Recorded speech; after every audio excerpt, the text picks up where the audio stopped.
awakening of joyous feelings on arriving in the countryside.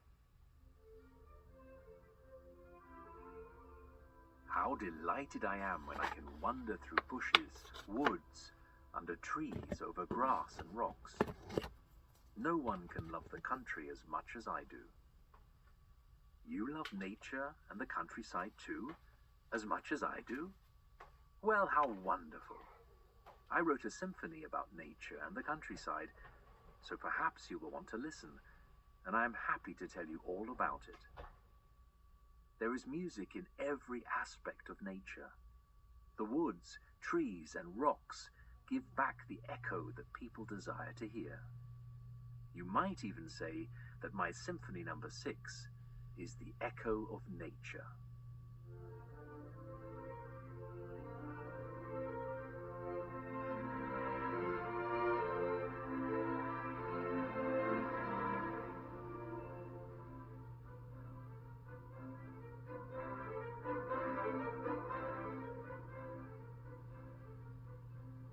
Wait, I forgot to tell you who I am.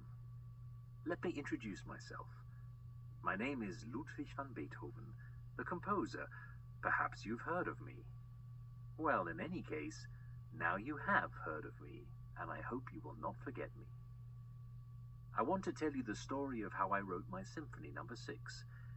I call it the Pastoral Symphony, or Recollections of Country Life. A painter who loves the country might paint a rustic scene with green rolling hills, trees and rocks, a waterfall, birds flying above, and perhaps in the distance we see lightning and a storm. But music is different from painting. With music, you do not see birds, but you can hear the song of birds.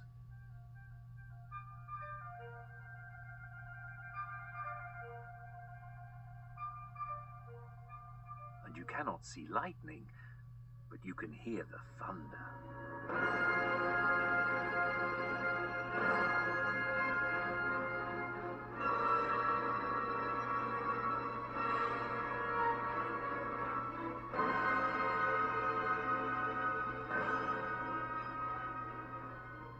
I will tell you more about the music of birds and thunder later, because that all happens later in my symphony.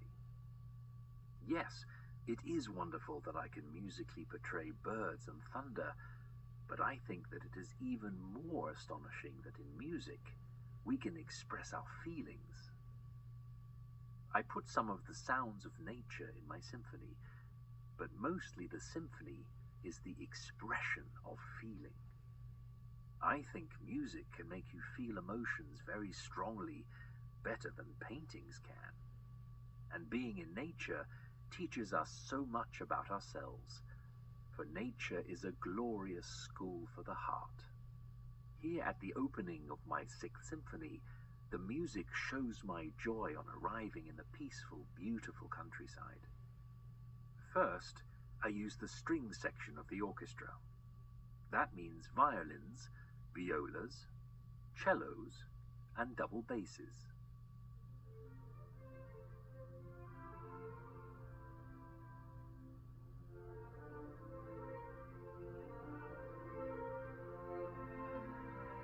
Then the French horns join in. Next, I bring in the bassoon.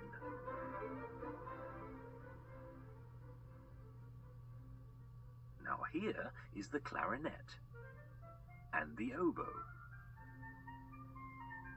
And then, as the music swells to show my happiness at being in the country, I write for 2 oboes, 2 clarinets, 2 bassoons, 2 French horns, and all the strings. And now I add 2 flutes.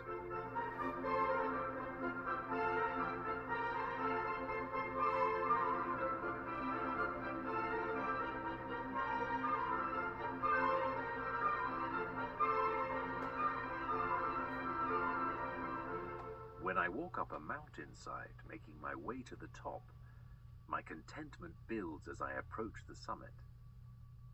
The music becomes gradually louder. We musicians call that a crescendo. As I approach the mountain top, and when I arrive at the very top, I see a glorious view of the valley and woods below, and I put that feeling of arriving and seeing this view in the music.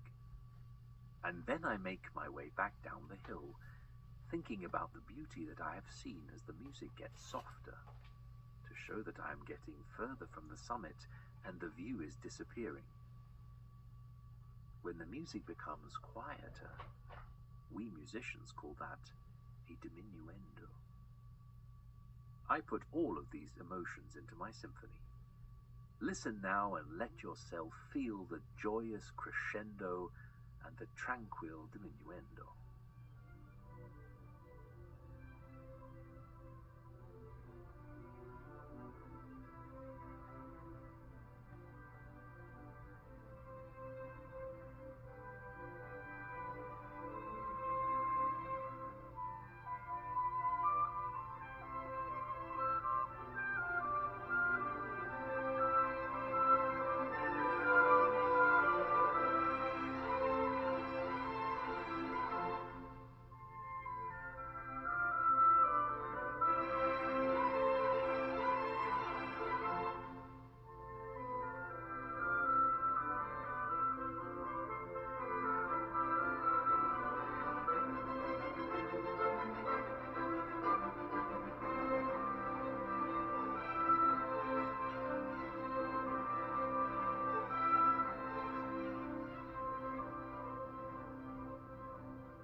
It seems as if every tree in the countryside spoke to me, saying, "Holy, holy, in the forest we find enchantment." Who can express it all? You know who. I can.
Chapter 2.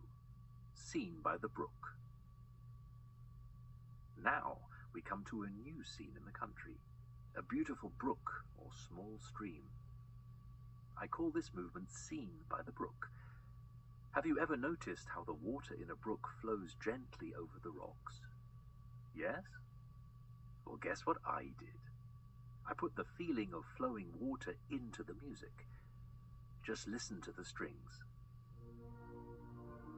The groups of 3 notes, what we call in music triplets, in the lower strings,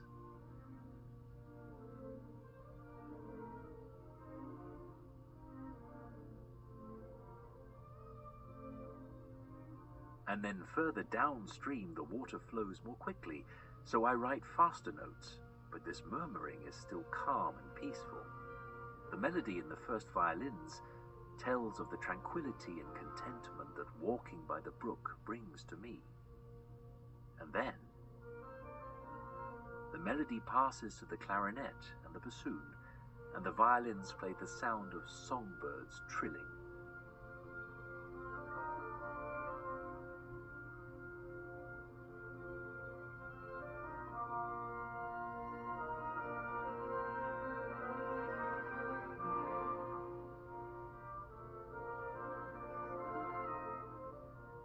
As you listen, you can hear the brook gathering strength, and also more birds gather in the trees to sing in nature's choir.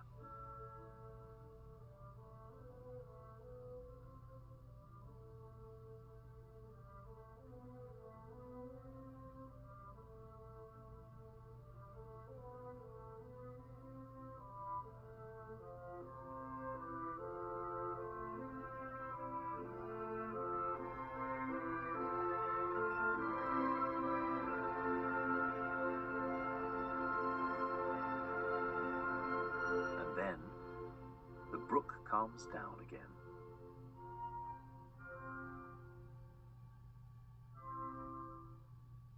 A flute naturally suggests the sound of a bird and also of flying, and so now, while the brook flows in the strings and the oboe plays the melody, I let the flute flutter from branch to branch.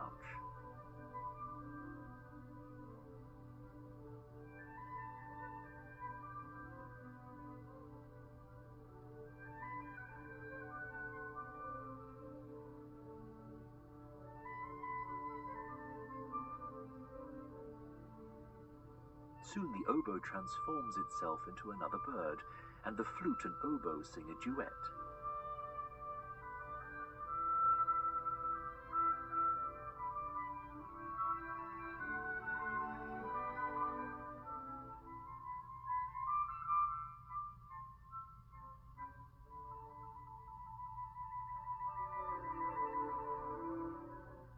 Now it is the clarinet's chance to be a bird.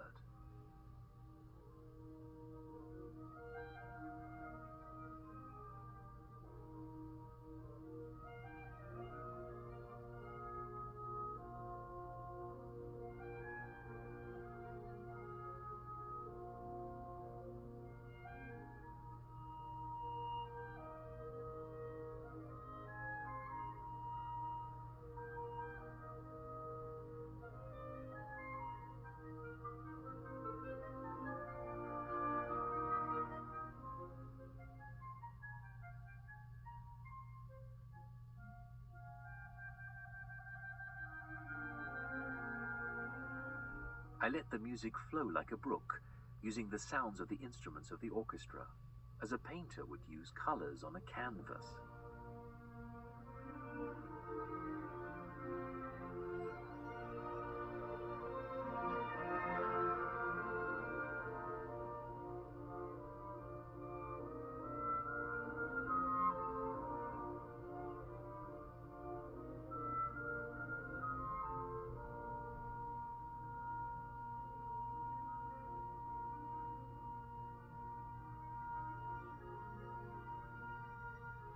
And just before I end this scene by the brook, I could not resist imitating the actual tunes that songbirds sing.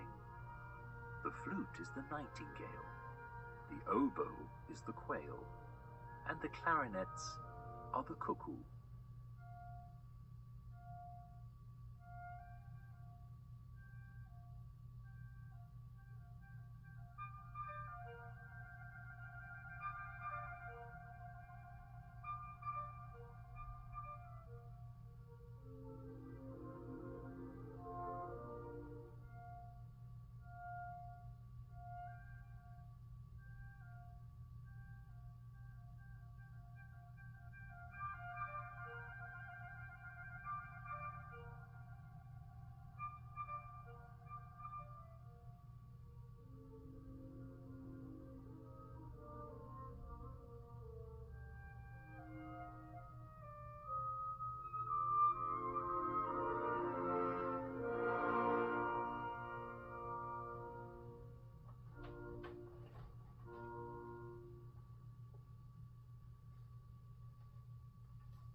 Chapter 3.